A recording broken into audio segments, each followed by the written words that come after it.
राधे राधे दोस्तों। जय माता अन्नपूर्णा की जय।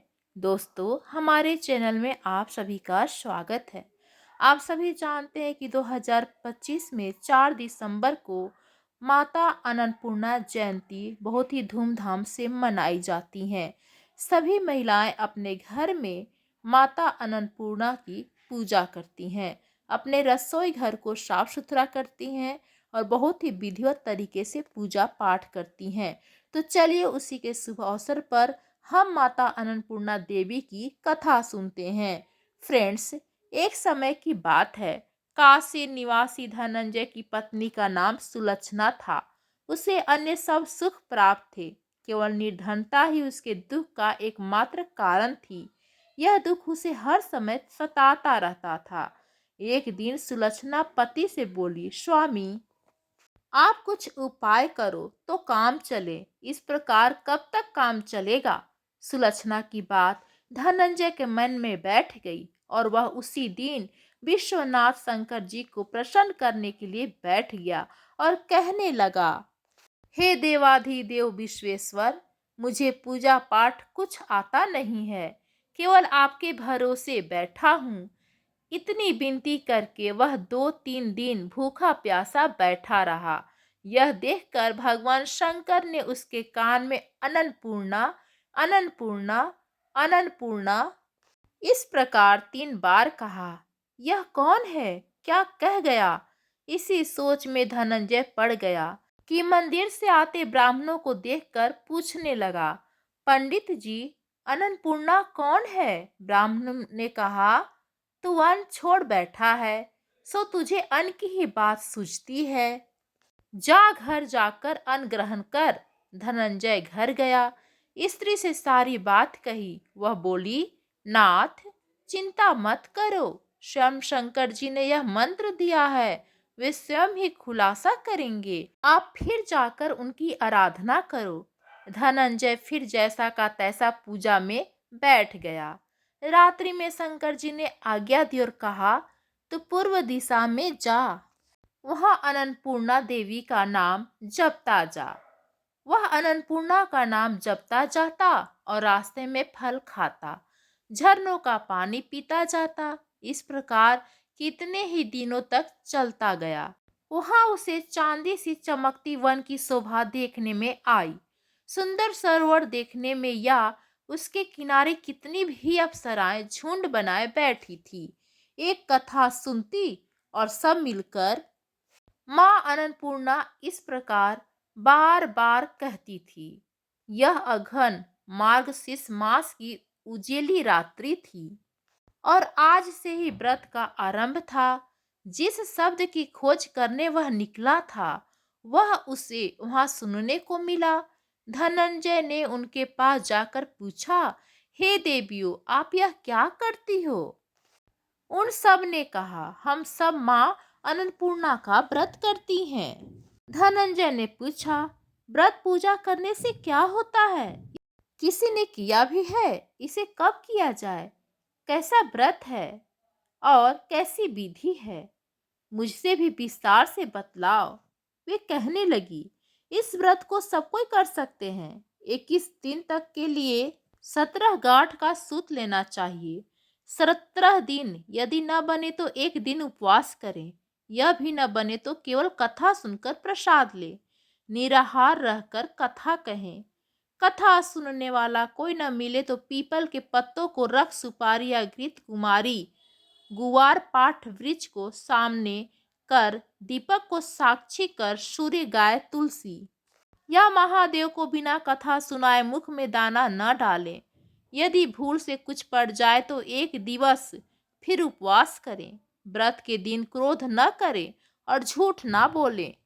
धनंजय बोला, इस व्रत के करने से क्या होगा? वे कहने लगी, इसके करने से अंधों को नेत्र मिले, लूल्हों को हाथ मिले, निर्धन के घर धन आए, बांझिन को संतान मिले, मूर्ख को विद्या आए। जो जिस कामना से व्रत करे, माँ उसकी इच्छा पूरा करती है। वह कहने लगा, बहनों, मेरे पास भी धन नहीं है, विद्या नहीं है, कुछ भी तो नहीं है। मैं तो दुखिया ब्राह्मण हूँ। मुझे इस व्रत का सूत दोगी? हाँ भाई, तेरा कल्याण हो, हम तुम्हें अवश्य देंगी। ले, इस व्रत का मंगलसूत्र ले। धनंजय ने व्रत किया। व्रत पूरा हुआ। तभी सरोवर में से 17 खंड की स्वर्ण सीढ़ी हीरा मोती जड़ी हुई प्रकट हुई।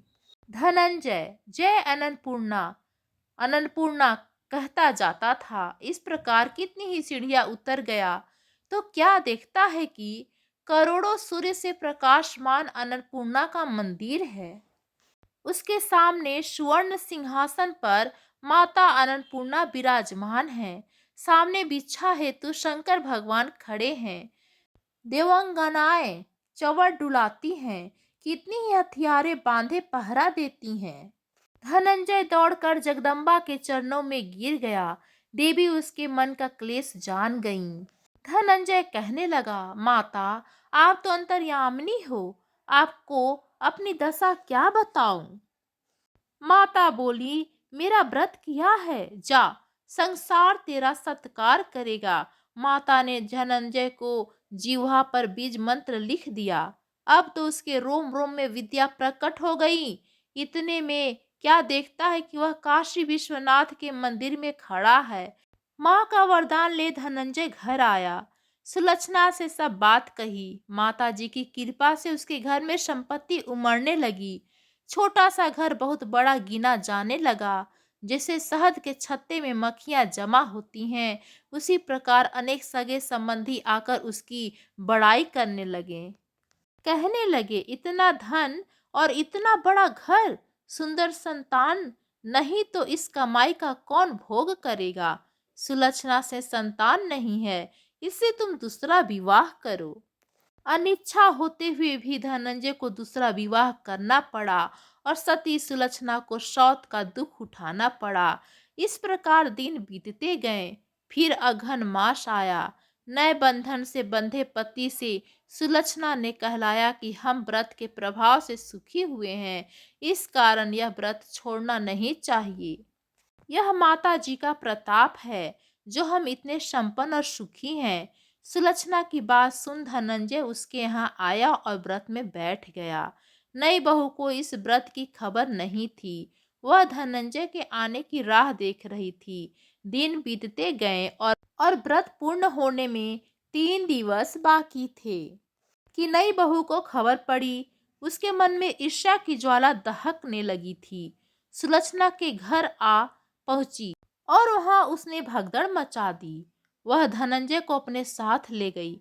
नए घर में धनंजय को थोड़ी देर के लिए निद्रा ने आ दबाया। इसी समय नई बहू ने उसका व्रत का सूत तोड़कर आग में फेंक दिया। अब तो माता जी का कोप जाग गया। घर में अकस्मात आग लग गई। सब कुछ जलकर खाक हो गया। सुलक्षणा जान गई और पति को फिर अपने घर ले आई। नई बहू रूठ कर पिता के घर जा बैठी। पति को परमेश्वर मानने वाली सुलक्षणा बोली, नाथ घबराना नहीं, माता जी की कृपा अलौकिक है। पुत्र कुपुत्र हो जाता है पर माता कुमाता नहीं होती। अब आप श्रद्धा और भक्ति से आराधना शुरू करो, वे जरूर हमारा कल्याण करेंगी। धनंजय फिर माता के पीछे पड़ गया। फिर वही सरोवर सीढ़ी प्रकट हुई। उसमें माँ अन्नपूर्णा कहकर वह उतर गया। वहां जा माता जी के चरणों में रुदन करने लगा। माता प्रसन्न हो बोली, यह मेरी स्वर्ण की मूर्ति ले, उसकी पूजा करना, तू फिर सुखी हो जाएगा। जा, तुझे मेरा आशीर्वाद है। तेरी स्त्री सुलक्षणा ने श्रद्धा से मेरा व्रत किया है, उसे मैंने पुत्र दिया है। धनंजय ने आंखें खोली तो खुद को काशी विश्वनाथ के मंदिर में खड़ा पाया। वहां से फिर उसी प्रकार घर आया। इधर सुलक्षणा के दिन चढ़े और महीने पूरे होते ही पुत्र का जन्म हुआ। गांव में आश्चर्य की लहर दौड़ गई। इस प्रकार उसी गांव के निसंतान सेठ के पुत्र होने पर उसने माता अन्नपूर्णा का मंदिर बनवा दिया। उसमें माता जी धूमधाम से पधारी, यज्ञ किया और धनंजय को मंदिर के आचार्य का पद दे दिया। जीविका के लिए मंदिर की दक्षिणा और रहने के लिए बड़ा सुंदर सा भवन दिया। धनंजय स्त्री पुत्र सहित वहां रहने लगा। माता जी की चढ़ावे में भरपूर आमदनी होने लगी। उधर नई बहू के पिता के घर डाका पड़ा, सब लूट गया। वे भीख मांग कर पेट भरने लगे। सुलक्षणा ने यह सुना तो उन्हें बुला भेजा, अलग घर में रख लिया और उनके अन्न वस्त्र का प्रबंध कर दिया। धनंजय, सुलक्षणा और उसका पुत्र माता जी की कृपा से आनंद से रहने लगे। माता जी ने जैसे इनके भंडार भरे वैसे सबके भरे। प्रेम से बोलिए जय माता अन्नपूर्णा देवी की जय। धन्यवाद दोस्तों।